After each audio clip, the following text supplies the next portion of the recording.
University, the students, the graduates, the parents, the families, all of whom supported you through the years, the press, I see some reporters here, and other distinguished guests. Good evening.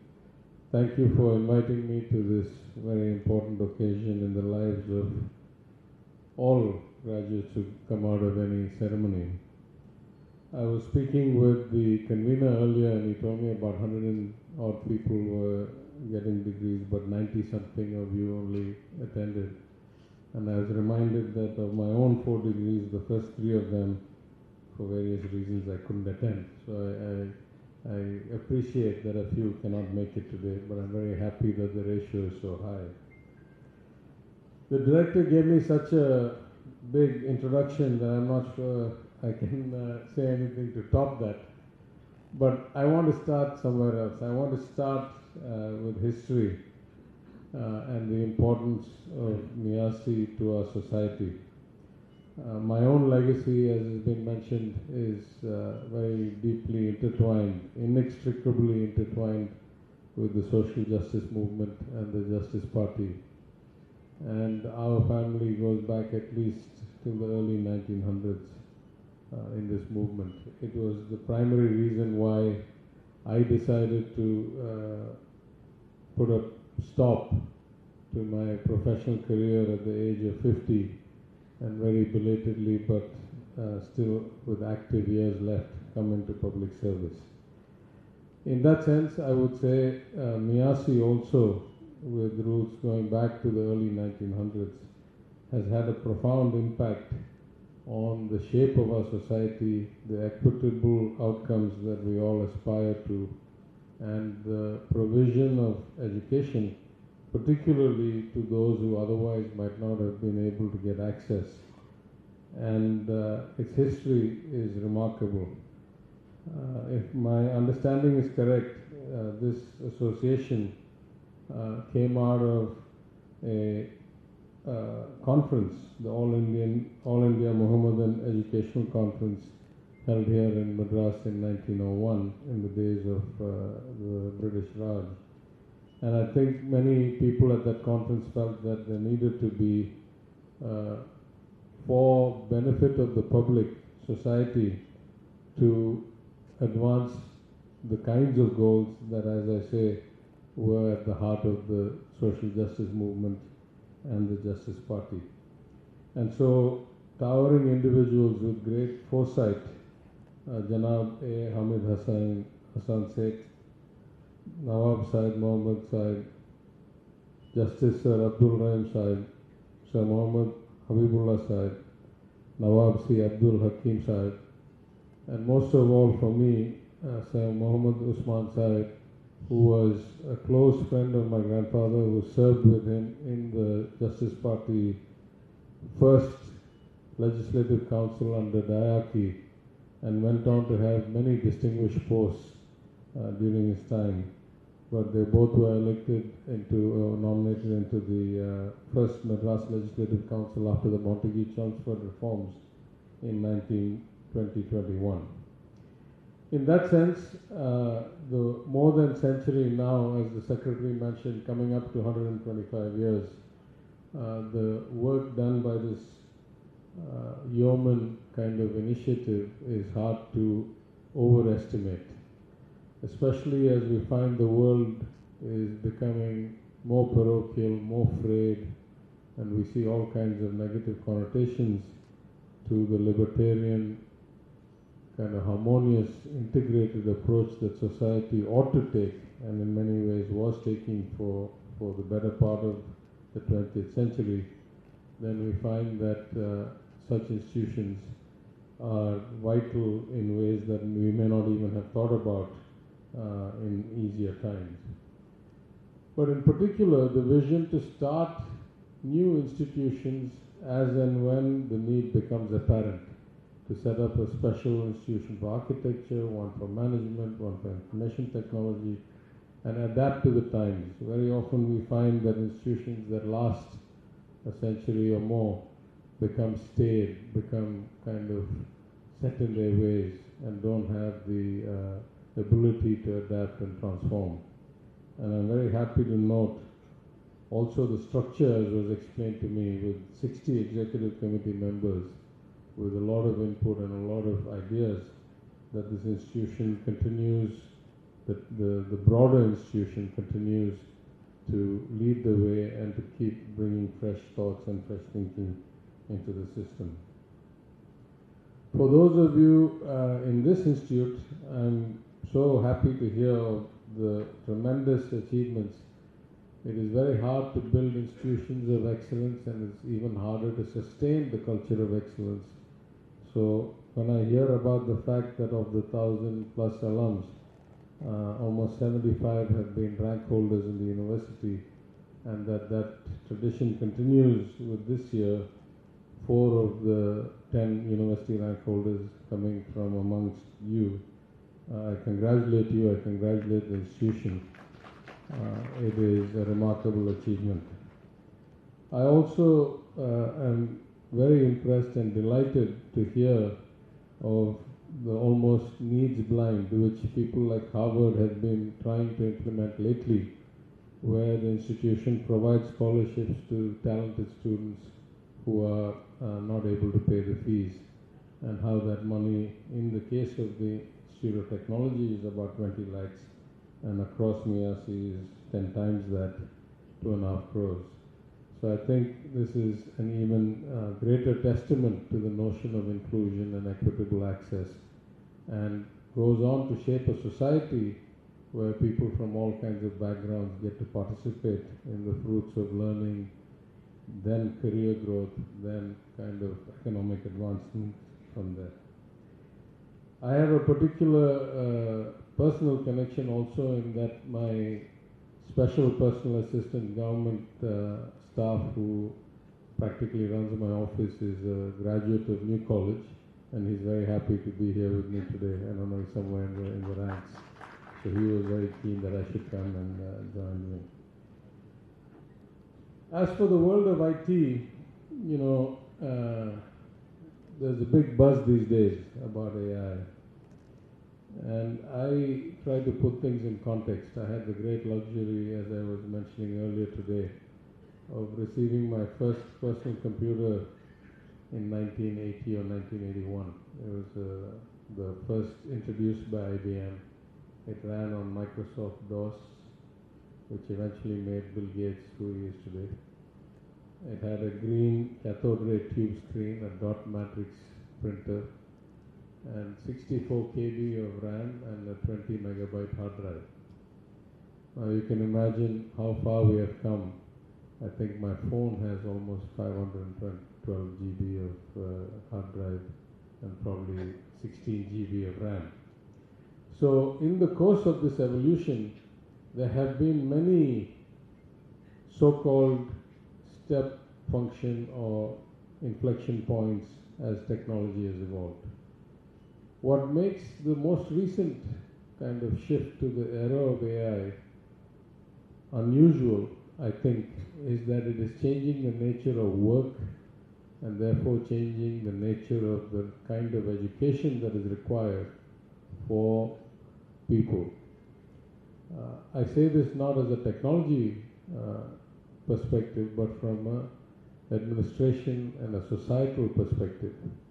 If you really think about it, what makes this coming of AI so unique relative to the rest of the comings of AI, and there have been many before, is that at this point we are able to generate unimaginably large amounts of data. Random places that you would never expect. This morning I was at a conference, my fellow speaker was the CEO or MD of Chennai Petroleum Corporation Limited, what used to be called MRL. And he was saying that they generate 1 terabyte of data every day, just their operations that they're monitoring. Their refining plants, their storage, their processing, their trucks, their pipes. So the amount of data that is being generated without additional thought, without additional effort, without conscious decision is humongous, and it is ubiquitous, and it is comprehensive.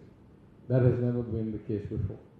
The second is the ability to store and retrieve it across a cloud, across a network, across distance, because of the hyper-connected nature of our world. The third is the ability to get access to computing power of unimaginable quantity on demand. That is, that you don't have to have $100 million to be able to use $100 million worth of computing power for 30 minutes. You can just buy that on the cloud from one of the hyperscalers. And so anybody with a good idea can find the data to test that idea and the computing power to validate it in ways that we have never envisioned before. That's really what makes AI today completely different than AI 2 versions ago, or 1 version ago, 3 versions ago. In that sense, though we are still early stages, and though we are seeing huge limitations in these models, and though we are seeing all kinds of hallucinations, and we are starting to see these learning models start to tell lies, start to behave like human beings, trying to threaten people and all that, we're starting to see all kinds of unintended effects. Those are going to need different solutions. But still we are in the early stages. So even with all of the advancements that have happened practically in the last 24 months, it is still the early stages, and there's still going to be a lot of evolution and improvement to come. And it's going to require so much annotation and parsing of the existing data to make it machine readable and for the machine to learn. Particularly when it comes to things like automated vehicles, the amount of work it takes to make a machine actually process an image, to make the self-driving engine actually process images of particularly unexpected violations, like a fire truck parked in the middle of the road, or like a construction site where for some reason rain has damaged the barriers. So these kinds of things will take time. But what is very clear today, absolutely crystal clear to me, the nature of education and the nature of work is going to be changed forever. If you used to do relatively mundane things, relatively automatable in the old terminology, or machine learnable in the new technology, those jobs are probably going to change dramatically, either disappear or get aggregated in ways that we have not thought about. And yet all kinds of new jobs are going to come, and all kinds of new requirements are going to come. In many cases, as I pointed out, it is not in the structure of society that we can make machines, however sophisticated, with how much ever data, make decisions for which no human being takes responsibility. So for example, in the field of medicine, we are seeing AI learning models that have tremendous capability, that just because they have access to relatively infinite data can make far superior diagnoses to every human that can ever be a doctor. The problem is, what if it is wrong? If we allow that diagnosis to be delivered to a patient without a certified medical professional taking responsibility for it, and it turns out to be wrong, then what happens? So at the end of the day, we still have to figure out how we fit all of these things into the structure of society, where if it's an X-ray, then a qualified, board-certified, registered radiologist has to take responsibility for something that a machine did, which the human being could not possibly do, because it's probably analyzed 1 million X-rays and come back with an answer. So these are the kinds of dilemmas we're going to see, and this is very relevant to all of you who are in the computer kind of business. The world of MCA has probably changed a lot already, and in my own view is going to change a lot more in very short order. I had the luxury earlier this year, I think in January, of being one of the guests of honor for the alumni reunion of my college, REC, Trichy, now called NIT. And my chief guest, who spoke with me at the same event, was also a batch of 1987, except I was the batch of 1987 chemical engineering. B.Tech honors, and he was the batch of 1987 MCA. First time REC had ever given an MCA degree. That was the first batch. And he is N. Chandrasekharan, who is now the chairman of Tata Sons. So his whole career was with TCS, and then through TCS to Tata Sons. I can't imagine how much the content has changed between what he was taught back in 1987 graduating class and what you have been taught coming out in the 2025 class. I bet that what the 2030 class comes out with will look entirely different again. So even though at this point you are graduating as relative specialists in your field, in an institution that has such a great tradition of excellence, that 4 of the 10 rank holders come from such a small cohort out of the entire university, I would suggest to you that your learning should never stop. This is a beginning in the sense that you go from full-time learning to a career, but in some other ways, as a philosophy of life, and particularly in the field of computer applications, I think it is a good philosophy to have, to be a lifelong student, to look to learn something new every day, to be infinitely curious. And whenever I'm asked about my path in life, I say some part of it is destiny. I'm the only child for my parents. I have this long tradition of social justice and public service, so I had to come. But whatever part of the journey was mine, the greatest asset of those 30 years in the middle where I got so many degrees and did so many things in so many places, was that I had insatiable curiosity. Every single day I wanted to know something more. Every single day I wanted to be a bit more aware, a bit more informed than I was the day before. And that has held me in good stead, both before entering public life and in public life. I would say I learned a tremendous amount in 5 years as an opposition legislative assembly member. I certainly could not have done the job I did as minister, particularly the job I did in my 2 years as finance minister, where I probably drove more change in those 2 years than in 20 years. And we'll ask Mr. Alauddin if that's right or not later. But I could not have done that if I had not had 5 years keeping on learning. Member of the Public Accounts Committee, reading thousands and thousands of paragraphs from tens of audit reports, figuring out how the government ought to work, how it was not working. And this was not my day job. I was only an opposition MLA. As long as my constituents were happy, there was no need for me to go delve that deeply into all of those things. So I think that is the one advice I would give you in life in general, but in your field, and at this time in your field, this is only a beginning. Though it marks the ending of your degree and of your official studies, consider that this is the beginning of a new trajectory of learning out in the field, applying what you've learnt in the academic institution, but continuously augmenting that with what you're learning as you build, as you do, as you create, as you execute, and as you experience. I think that you've had the great good fortune of being at one of the top institutions in a state where we have a lot of top institutions, and we try our best to have an equitable and harmonious society. Relative to most parts of India, that has been your luck, your fortune, as it is for all of us. And I think in keeping with the tradition of the founders of Miyasi, you must also keep some thought about your contributions back to your alma mater, your society, your community, and ways in which you can make your life more meaningful than just personal success or economic development or progress of your own standing. So I wish you all a very bright future. I congratulate you on your achievements. I congratulate the institutions, all of Miyasi's institutions, for their yeoman work over 125 years.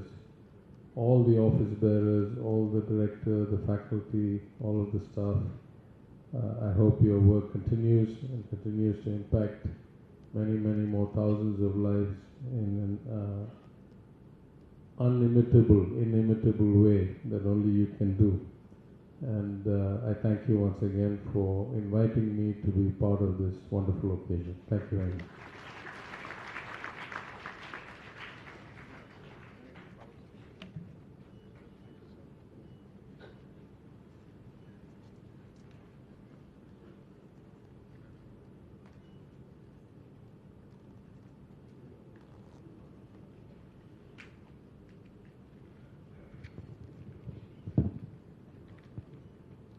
Let the candidates be now presented by the head of the department.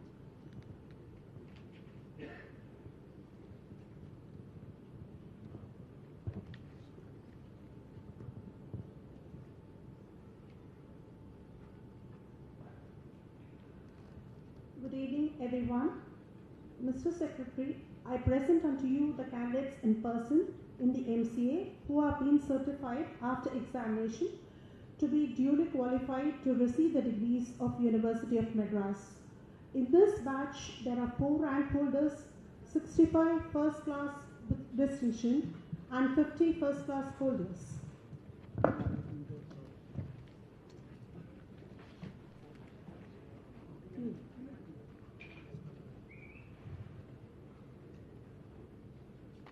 We are proud to call upon the rank holders to receive the degree certificates accompanied by a medal and a memento in recognition of their outstanding achievements.